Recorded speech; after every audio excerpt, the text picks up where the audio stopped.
Hello aspirants, आप लोगों का हमारे ऑनलाइन प्लेटफॉर्म पे स्वागत है। मैं आप लोगों की दोस्त पायल गुप्ता, आप लोगों की गाइड। आज के सेशन में देखिए हम लोग DSSB की जो वैकेंसी आने वाली है, जिसकी उम्मीद जताई जा रही है। बहुत सारे स्टूडेंट्स कह रहे थे कि मैम प्लीज़ एक बार इसका सिलेबस डिस्कस कीजिए, किस तरीके से हमको तैयारी करनी चाहिए इसके बारे में बता दीजिए। तो हम उसी की ही बात इस क्लास में करने वाले हैं कि हमको DSSB की तैयारी कैसे करनी चाहिए, TGT SST की। तो DSSB सिलेबस डिस्कशन मैं आपके साथ कर रही हूँ, जिसके अंदर सबसे पहले क्या है, सबसे पहले हिस्ट्री के टॉपिक्स उन्होंने दिए हुए हैं। ठीक है, यहाँ पे आपको दिखाई दे रहा है हिस्ट्री के टॉपिक्स। हिस्ट्री के टॉपिक में सबसे पहला है कंटेम्प्ररी वर्ल्ड, यानी कि समकालीन विश्व। ठीक है, ये बुक है हमारी क्लास 9वीं की। ठीक है, और क्लास 10वीं की। क्लास 9वीं और 10वीं की ही हिस्ट्री आपको करनी है, जिसके अंदर वर्ल्ड हिस्ट्री है। इसमें अगेन आपको कहीं पे भी एंशियंट, मॉडर्न, मेडिवल नहीं मिल रहा है। यानी जिस बच्चे ने KVS TGT SST की तैयारी की थी, उसका ये वाला सिलेबस जो है वो कॉमन है। ठीक है, तो यहाँ पे आप कंटेम्प्ररी वर्ल्ड के अंदर क्या क्या करेंगे स्टूडेंट्स, एक मिनट, इसके मैंने टॉपिक्स भी खोल के बताए हैं। ठीक है, कि कौन कौन से टॉपिक आपको करना है। सबसे पहले औद्योगिक क्रांति, इंडस्ट्रियल रिवोल्यूशन, इकोनॉमिक डिप्रेशन। ठीक, इकोनॉमिक डिप्रेशन आपको दिखाई दे रहा है। औद्योगिक क्रांति, आर्थिक मंदी जो आई थी, लेबर और पीजेंट्स के क्या क्या इशू चले थे, श्रमिकों के और किसानों के क्या इशू चले थे, इंडस्ट्रीज की ग्रोथ कैसे हुई है, हमारे यहाँ पे जो उपनिवेश समाज बना है वो कैसा बना है। इन टॉपिक्स के बारे में आपको पढ़ना है। फिर आपको फ्रांस की क्रांति करनी है पूरी की पूरी, जो आपकी क्लास 9वीं के अंदर है। फिर आपको समाजवाद का उदय कैसे हुआ, जो क्लास 10वीं के अंदर है, ये टॉपिक आपको करना है। ठीक है, काफी इंपॉर्टेंट टॉपिक है। यानी कुल मिला के आपको 9वीं और 10वीं की, 9th और 10th की कंप्लीट हिस्ट्री आपको करनी है इस सेक्शन के लिए। कंप्लीट हिस्ट्री की बुक आप NCERT भी करेंगे तो चलेगा, बिकॉज NCERT जान होती है किसी भी टॉपिक की। तो आप क्लास 9th और 10th हिस्ट्री NCERT आप इस चीज के लिए कर लोगे, आपके ये टॉपिक्स कंप्लीट हो जाएंगे। उसके बाद हम चलते हैं ज्योग्राफी की। ज्योग्राफी जो है उसमें टॉपिक्स ज्यादा है और अच्छे लेवल की ज्योग्राफी जो है वो आएगी। ठीक है, भूगोल की बात कर रहे हैं हम, भूगोल की। इसके अंदर देखिए हम लोग क्या कर रहे हैं। सबसे पहले तो सोलर सिस्टम, जो अपना पूरा सोलर सिस्टम है, ठीक है, सारे ग्रह उपग्रह इनके बारे में, अर्थ का ओरिजिन, बिग बैंग थ्योरी वगैरह, कि धरती का उदय कैसे हुआ है, धरती के मोशंस के बारे में। ठीक है, अर्थ कैसे रोटेट करती है, अर्थ कैसे रिवॉल्व करती है। ठीक, उसके बाद ये आपको क्लास 7वीं की बुक में मिल जाएगा, क्लास 7th की बुक में मिल जाएगा। ठीक है, रोटेशन, रिवोल्यूशन, लैटिट्यूड, लॉन्गिट्यूड, ये सब आपको क्लास 7वीं के अंदर आपको मिल जाएगा, क्लास 6ठी के अंदर मिल जाएगा। यानी इस टॉपिक को करने के लिए 6th और 7th की NCERT आपको करनी पड़ेगी। ठीक है, 6th और 7th की NCERT आपको ज्योग्राफी की करनी पड़ेगी। फिर आ जाओ अर्थ के इंटीरियर पे, यानी कि धरती के गर्भ की बात कर रहे हैं। यहाँ पे आपको ये जितने भी टॉपिक दिए हुए हैं, भूकंप है, फोल्डिंग, वलय पर्वत कैसे बनेंगे, फॉल्टिंग कैसे होगी, ये सारी चीजें आपको क्लास 11th की ज्योग्राफी से मिलेगा। क्लास 11 की ज्योग्राफी जिस बच्चे ने कर ली, उसके ज्योग्राफी के क्वेश्चन किसी भी पेपर के नहीं रहेंगे। ये इतनी इंपॉर्टेंट NCERT की बुक है क्लास 11 ज्योग्राफी। ठीक है, फिर ये चट्टानों के बारे में बता रहा है। किसके बारे में बता रहा है? चट्टानों के बारे में बात कर रहा है। चट्टानों का टॉपिक जो है वो फिर से क्लास 11th की बुक के अंदर ही आपको मिलेगा। चट्टान और खनिज का जो टॉपिक है, चट्टान के टाइप कौन कौन से तरीके की होती हैं, जैसे आपकी आग्नेय चट्टानें होती हैं जिसको हम इग्नियस रॉक्स कहते हैं, सेडिमेंट्री चट्टानें हैं, अवसादी चट्टान जिसको कहते हैं, मेटामॉर्फिक रॉक्स होती हैं जिसको हम रूपांतरित चट्टानें कहते हैं। ये सब चट्टानों के प्रकार, रॉक साइकिल, खनिज, ये सब आपको क्लास 11वीं की NCERT में मिलेगा। ठीक है, फिर आपकी धरती को डिग्रेड कौन कर रहा है, हवा के से कैसे धरती की अलग अलग शेप बन रही है, पानी किस तरीके से मिट्टी को काट के लेके जा रहा है और किस तरीके की शेप्स जो है वो बनाता है, ये सब क्लास 11वीं के अंदर है।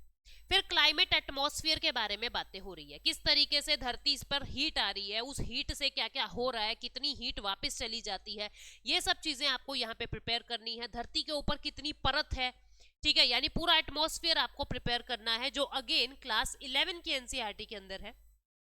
दाब के बारे में बात करनी है, बादल कैसे बन रहे हैं, कहाँ पे चक्रवात आएगा, कहाँ पे चक्रवात नहीं आएगा, कहाँ पे सूखा पड़ेगा, कहाँ तेज बारिश, कहाँ धीमी बारिश, इन सब चीजों के बारे में इस प्रेशर वाले टॉपिक में करना है। फिर वर्ल्ड के 12 क्लाइमेटिक क्षेत्र होते हैं, जलवायु क्षेत्र होते हैं 12 अलग अलग। किसी को कहते हैं उष्ण कटिबंधीय, किसी को कहते हैं उपोष्ण कटिबंधीय, यानी कि ट्रॉपिकल, सब ट्रॉपिकल, इस तरीके से अलग अलग 12 तरीके के क्षेत्र होते हैं। पूरे विश्व को 12 क्लाइमेटिक जोन में बांटा हुआ है। आपको वो सारे क्लाइमेटिक जोन क्लास 11वीं की एनसीईआरटी में मिल जाएंगे। फिर से क्लास 11वीं की एनसीईआरटी जरूरी है। ओशियंस, महासागरों के बारे में 11वीं की एनसीईआरटी में मिल जाएगा। और फिर आपको कुछ मैप्स के बारे में टेक्निक्स पता होनी चाहिए, यानी मैप की स्टडी करते करते आपको सारे टॉपिक प्रिपेयर करने हैं। फिर ये इकोलॉजी और ज्योग्राफी का मिक्सचर सा टॉपिक होता है, बायोस्फीयर। ये मैं आपको बताऊं तो ये टॉपिक्स जो है वो 11वीं 12वीं बायोलॉजी की जो बुक है ना, उसके लास्ट के 5 चैप्टर्स के अंदर ये चीजें आपको मिलेगी, जिसके अंदर food chain, food web, ecology की जो बुक है, इसके लिए इस टॉपिक के लिए आपको क्लास 7वीं की ज्योग्राफी पढ़नी है और क्लास 11वीं और 12वीं की बायोलॉजी के लास्ट के 5 टॉपिक आपको करने हैं, लास्ट के 5 चैप्टर, जिसके अंदर इकोलॉजी और एनवायरनमेंट के बारे में बताया हुआ है। आपको ये इकोलॉजी, पर्यावरण और पारिस्थितिकी जो टॉपिक है ये प्रिपेयर करना पड़ेगा। इंडिया का साइज एंड लोकेशन, ये आपको क्लास 11वीं की इंडियन ज्योग्राफी में भी मिल जाएगा और क्लास 9वीं की इंडियन ज्योग्राफी में भी मिल जाएगा। ठीक है, क्लास 11वीं और क्लास 9वीं की इंडियन ज्योग्राफी में मिल जाएगा। ठीक, उसके बाद मृदा के प्रकार, ये सब क्लास 12वीं की एनसीईआरटी में आपको मिलेगा, 12वीं की एनसीईआरटी में मिलेगा। ठीक है, जनसंख्या, मिनरल्स, कृषि, ये सारे जो टॉपिक हैं वो आपको क्लास 12वीं की एनसीईआरटी में मिलेंगे। ठीक है, फिर हम इकोनॉमिक्स पे आ जाएंगे। तो मतलब ज्योग्राफी के लिए हमको कौन कौन सी किताबें तैयार करनी है, 6ठी की, 7वीं की, 9वीं की, ठीक है, 11वीं की और 12वीं की, ये टॉपिक्स अपने को, हालांकि आप 12वीं की भी मत करो, आप 11वीं के अंदर ही 2 बुक आती है ज्योग्राफी की। एक तो आती है फिजिकल ज्योग्राफी, भौतिक भूगोल जिसको कहते हैं, फिजिकल ज्योग्राफी, और एक आती है इंडियन ज्योग्राफी की बुक। तो आप इन दोनों बुक्स को अगर आप प्रिपेयर कर लोगे तो आपकी तैयारी हो जाएगी, दोनों बुक्स को प्रिपेयर कर लो, आपकी तैयारी हो जाएगी। ठीक है, तो ये सारी एनसीईआरटी बता रही हूं मैं ज्योग्राफी के लिए, आपको इन सभी टॉपिक्स जो है इन 4 क्लास की एनसीईआरटी में मिल जाएंगे। फिर उसके बाद मैन्युफैक्चरिंग इंडस्ट्री, ये इंडस्ट्री जो है ये इकोनॉमिक्स का टॉपिक भी है और ये मैं कहूंगी कि ज्योग्राफी का टॉपिक भी है। तो ये आपको क्लास 12वीं एनसीईआरटी ज्योग्राफी के अंदर मिल जाएगा। ठीक है, क्लास 12वीं एनसीईआरटी ज्योग्राफी, दिख रहा है इकोनॉमिक्स का टॉपिक है लेकिन ये ज्योग्राफी के अंदर भी है। ठीक है, तो ज्योग्राफी के अंदर भी है। लाइफलाइंस ऑफ नेशनल इकोनॉमी, जिसने मेरे से केवीएस की तैयारी की थी वहां मैंने ये बताया ही था, लाइफलाइन वाला टॉपिक जो है हमने किया था, ये एनसीईआरटी के अंदर आपको मिलेगा। ठीक है, जिसके अंदर सारे टूरिज्म की बात हो रही है। ये टॉपिक है डिजास्टर मैनेजमेंट का, आपको ये टॉपिक अलग से प्रिपेयर करने की जरूरत नहीं है, ये टॉपिक हर बच्चे को आता होता है, बस क्वेश्चन थोड़े ध्यान से पढ़ोगे तो ये हो जाएगा। इसके अंदर क्या बताया हुआ होगा कि भूकंप किस कारण से आता है, ज्वालामुखी किस कारण से आई, बाढ़ के अंदर आप क्या क्या करोगे, भूकंप से बचने के उपाय क्या है, इस तरीके के टॉपिक्स आपको मिलेंगे। बांध क्यों बनाए जाते हैं, डैम से क्या नुकसान है, ये टॉपिक सबको आते होते हैं, एक जनरल अंडरस्टैंडिंग आपकी होनी चाहिए, आपको अलग से इसमें अपना समय खराब करने की जरूरत नहीं है। ठीक है, उसके बाद ये इकोनॉमिक्स के अंदर आपको क्लास 9वीं की, क्लास 10वीं की, क्लास 11वीं और 12वीं, 4 क्लास की इकोनॉमिक्स आपको प्रिपेयर करनी पड़ेगी। ये सारी इकोनॉमिक्स जो है आप मेरे YouTube पे भी देख सकते हो, YouTube पे भी मैंने आपको ऑलमोस्ट सारी इकोनॉमी के ये सारे टॉपिक, जिसके अंदर गरीबी है, बेरोजगारी है, ये सब टॉपिक मैंने करवाया हुआ है। ठीक है, मैंने कौन से चैनल पे ये इकोनॉमिक्स करवाई हुई है, मैंने परचम क्लासेस पे ये इकोनॉमी कराई हुई है। ठीक है, परचम क्लासेस पे आप जाओगे, वहां आपको मेरी प्लेलिस्ट मिलेगी, पायल गुप्ता इकोनॉमिक्स के नाम से। ठीक है, प्लेलिस्ट मिलेगी आपको, 34 वीडियोस है वो, अधिकांश सिलेबस आपका वहां से कवर हो जाएगा। ठीक है, अधिकांश सिलेबस वहां से कवर हो जाएगा।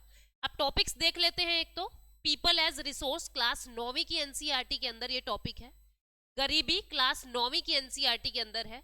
फूड सिक्योरिटी क्लास 9वीं की अंदर है। ठीक है, हमने किया भी था, जिस बच्चे ने केवीएस की तैयारी मुझसे की थी तो केवीएस वाले बैच में मैंने डिटेल में करवाई हुई है ये चीजें। सेक्टर ऑफ इकोनॉमी, अर्थशास्त्र के क्षेत्र, ये भी क्लास 9वीं के अंदर है। मनी एंड क्रेडिट, ये क्लास 10वीं के अंदर है और क्लास 12वीं के अंदर है, मैंने बहुत डिटेल में कराया था।